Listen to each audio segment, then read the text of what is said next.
वसुदेव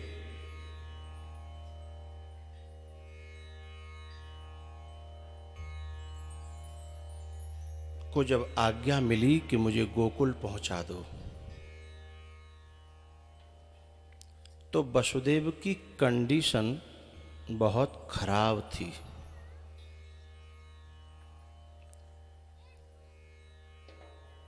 जो खुद परतंत्र हो वह किसी को एक जगह से दूसरी जगह कैसे पहुंचा पाएगा? खुद जेल में पड़ा है, हथकड़ियां लगी हैं, पांव में बेड़ियां हैं, जेल में बहुत मजबूत मजबूत फाटक और ताले हैं, एक नहीं है 7 दरवाजे हैं। उसके बाद उन दरवाजों के हर दरवाजे पर पहरेदार हैं। अब ऐसी कंडीशन में और कोई कहे कि हमें बाहर पहुंचाओ, भाई तुम्हें तो बाहर जब पहुंचाएं पहले हम खुद बाहर जाने लायक नहीं हैं, हम खुद बंधे पड़े हैं, हम तुम्हें बाहर कैसे पहुंचाएं? क्या यह प्रश्न वसुदेव के दिमाग में नहीं आया होगा? छोड़ो वसुदेव, हम अपनी कंडीशन को लें, हम सब वसुदेव हैं। अंतर इतना है, उनकी जेल बेड़ियां हथगड़ियां स्पष्ट दिखाई दे रही थीं, लेकिन हम लोगों की हथगड़ियां और बेड़ियां और जेल दिखाई नहीं दे रही है, पर हम कहीं न कहीं किसी न किसी जेल में जरूर बंद हैं।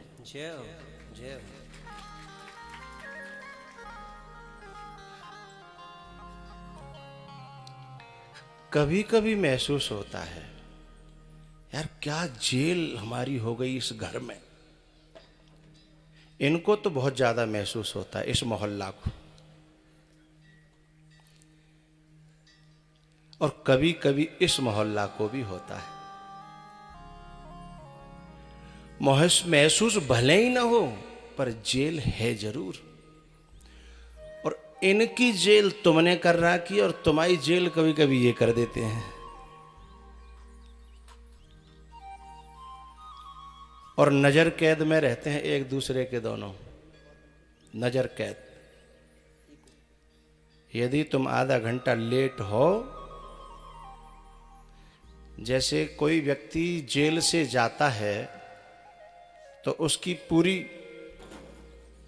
जानकारी रहती है ना, किधर गया, कहां तक गया, फिर वहीं तक जाना है गवाही देने के लिए कोर्ट में, फिर लौट के वहीं। ऐसे तुम्हारी भी कुछ हदें हैं जहां तक तुम आ जा सकते हो।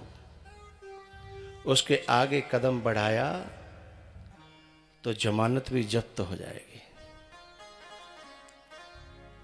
हाँ या ना? आप?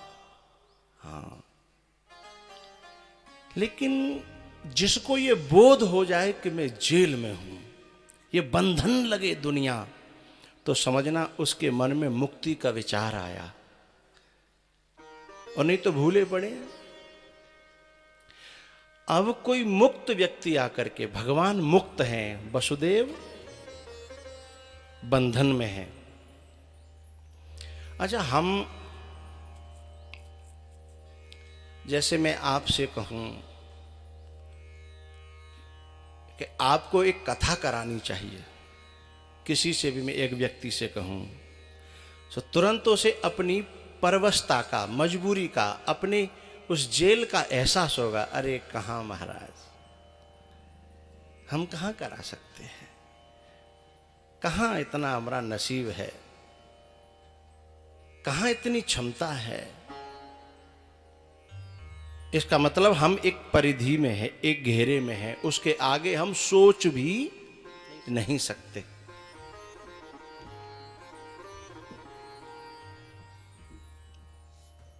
लेकिन एक नहीं, 1000 कथाएं कराने की हर व्यक्ति में क्षमता है,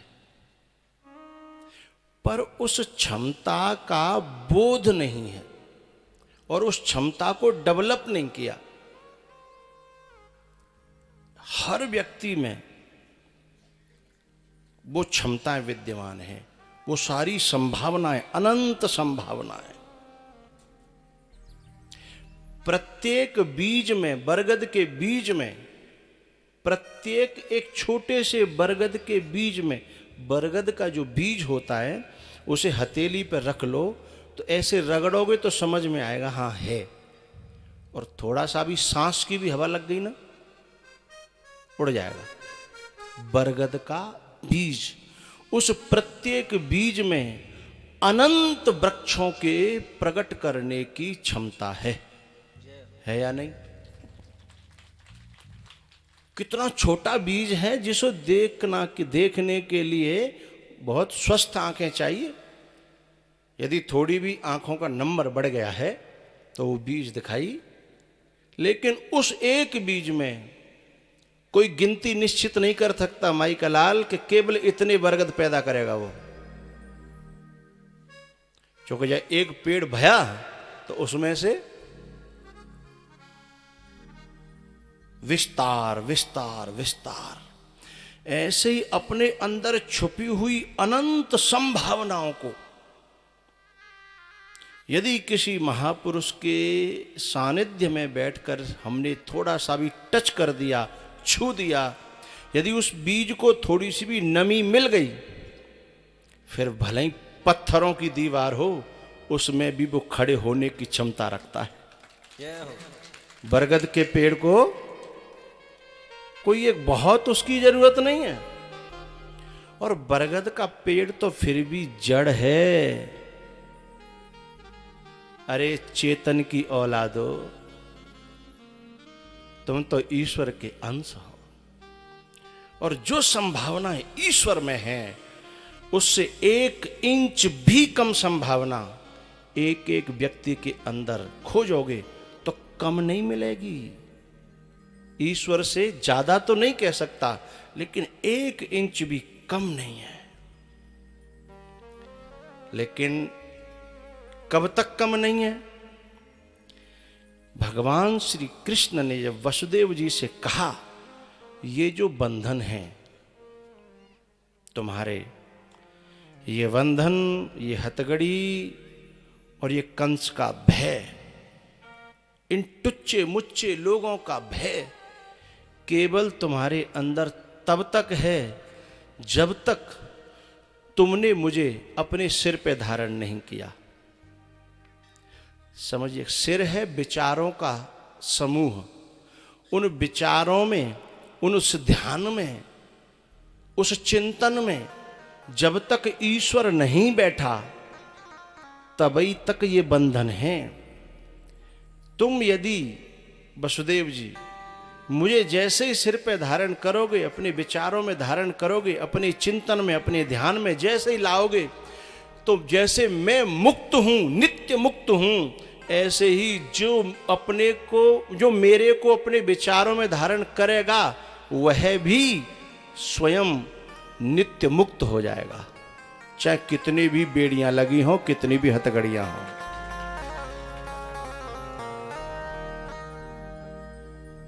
क्यों?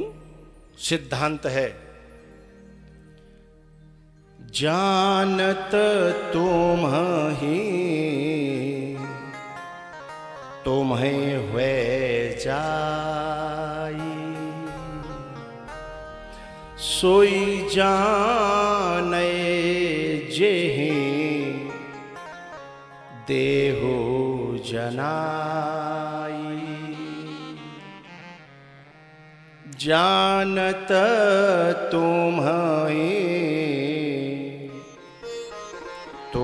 हुए जाई।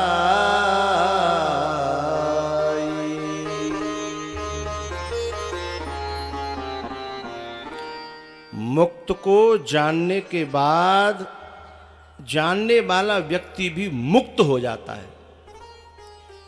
क्योंकि जानत तुम्हें तुम्हें हो जाई, जो तुम्हें जान जाता है वो फिर तुम ही हो जाता है।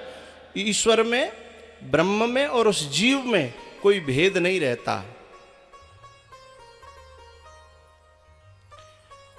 भगवान आदि गुरु शंकराचार्य जी ने कहा है, श्लोकार्धेन प्रवक्ष्यामि यदुक्तम ग्रंथ कोटि भी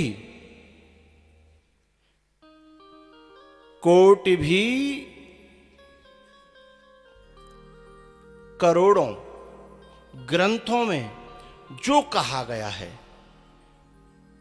अर्ध श्लोकेन प्रवक्ष्यामि, श्लोकार्धेन यानी अर्ध श्लोकेन प्रवक्ष्यामि यद उक्तम ग्रंथ कोटि भी, करोड़ों ग्रंथों में तुम पढ़ोगे और उनमें से जो निचोड़ निकलेगा वो मैं आधे श्लोक में कह रहा हूं।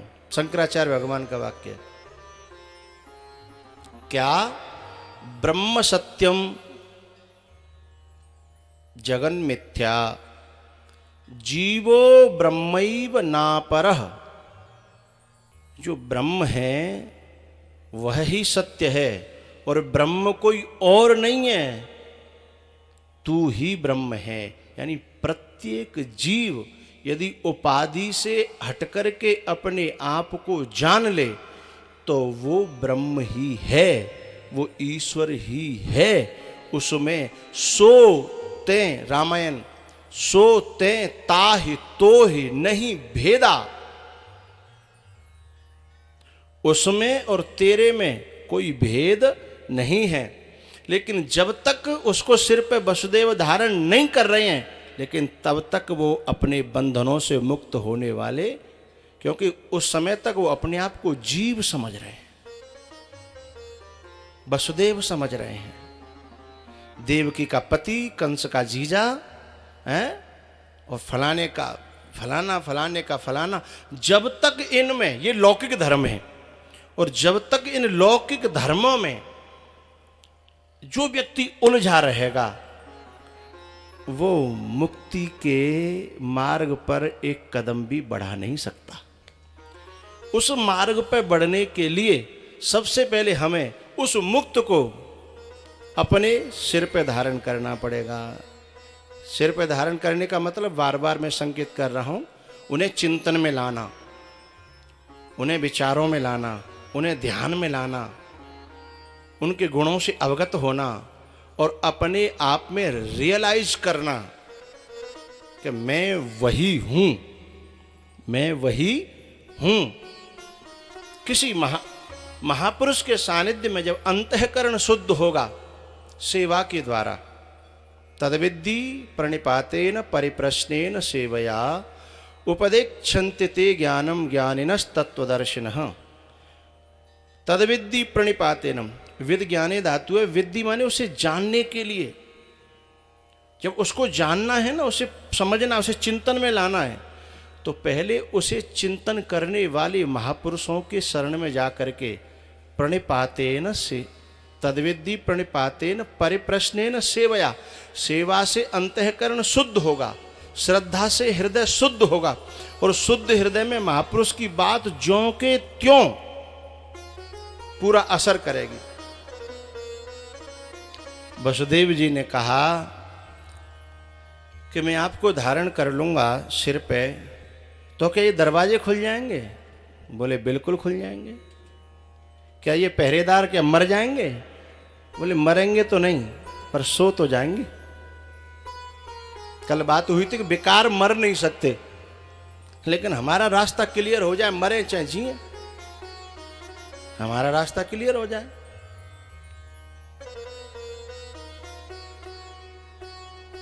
अच्छा, तो बोले ये हथकड़ी भी खुल जाएंगी, क्योंकि जीव को जल्दी से विश्वास नहीं होता है।